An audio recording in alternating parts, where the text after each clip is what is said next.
उधर खतौली विधानसभा उपचुनाव की जंग में आरएलडी चीफ जयंत चौधरी को चुनाव से पहले बड़ा झटका लग गया। मेरठ में बीजेपी प्रदेश अध्यक्ष भूपेंद्र चौधरी ने आरएलडी के कई नेताओं को बीजेपी में शामिल करा, जिसमें आरएलडी के कद्दावर नेता रहे यशवीर सिंह ने बीजेपी का दामन थाम लिया। वहीं शनिवार को जिस तरह से जयंत चौधरी ने बीजेपी पर हमला बोला था, भूपेंद्र चौधरी ने इस दौरान उनके आरोपों पर पलटवार भी किया।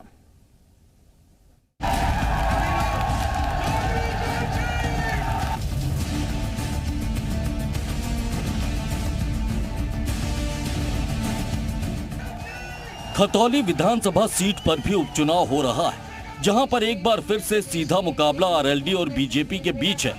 खतौली की जंग में आरएलडी चीफ जयंत चौधरी ने पूरी ताकत झोंक रखी है, जहां पर वो लगातार जनसभाओं को संबोधित कर रहे हैं और बीजेपी पर बड़े हमले बोल रहे हैं। शनिवार को भी खतौली की नवीन मंडी में आरएलडी की जनसभा का आयोजन किया गया, जहां पर आरएलडी चीफ जयंत चौधरी के साथ साथ ये बहुत ही कम निवेश पर पैकर्स एंड मूवर्स बिजनेस शुरू करके महीने का 5 लाख कमाते हैं। इनसे सीखना है तो फ्रीडम ऐप को अभी डाउनलोड कीजिए। समाजवादी पार्टी के नेता और आजाद समाज पार्टी के अध्यक्ष चंद्रशेखर आजाद ने भी शिरकत की थी। इस जनसभा में जयंत चौधरी ने महंगाई और बेरोजगारी को लेकर बीजेपी सरकार पर तंज कसा था। हम ये कह रहे थे कि मजबूत लोगों के लिए सरकार काम कर रही है, किसी गरीब के मजदूरी का सम्मान इस सरकार नहीं कर रही। मध्यम वर्ग पे बोझ बढ़ गया है और ऐसे में इनकी व्यवस्था तो ऐसी है कि चंद उद्योगपति देश में रह जाएंगे, वो पूरे देश को उनके लिए कारखाना बना रहे हैं, सब लोग उनके बंधुआ मजदूर हो जाएंगे। एक और जयंत चौधरी ने बीजेपी पर हमला बोला तो दूसरी ओर बीजेपी ने जयंत चौधरी को बड़ा झटका दिया, जहां मेरठ में बीजेपी के प्रदेश अध्यक्ष भूपेंद्र चौधरी ने आरएलडी के कद्दावर नेता रहे यशवीर सिंह को बीजेपी में शामिल करा लिया। यशवीर सिंह आरएलडी के क्षेत्रीय अध्यक्ष रहे और विधायक का चुनाव भी लड़ चुके हैं। वहीं यशवीर सिंह के साथ उनके कई दोस्तों ने भी इस दौरान आरएलडी का साथ छोड़कर बीजेपी का दामन थाम लिया।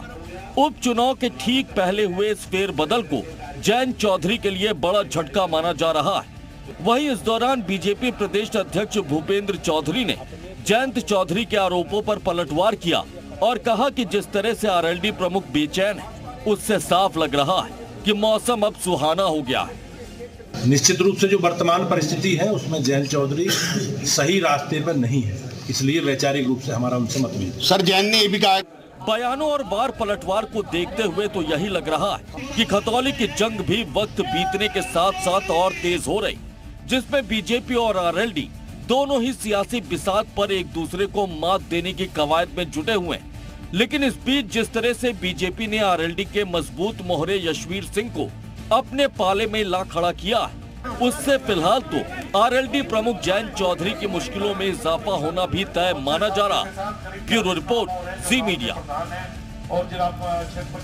ये बहुत ही कम निवेश पर पैकर्स एंड मूवर्स बिजनेस शुरू करके महीने का 5 लाख कमाते हैं। इनसे सीखना है तो फ्रीडम ऐप को अभी डाउनलोड कीजिए।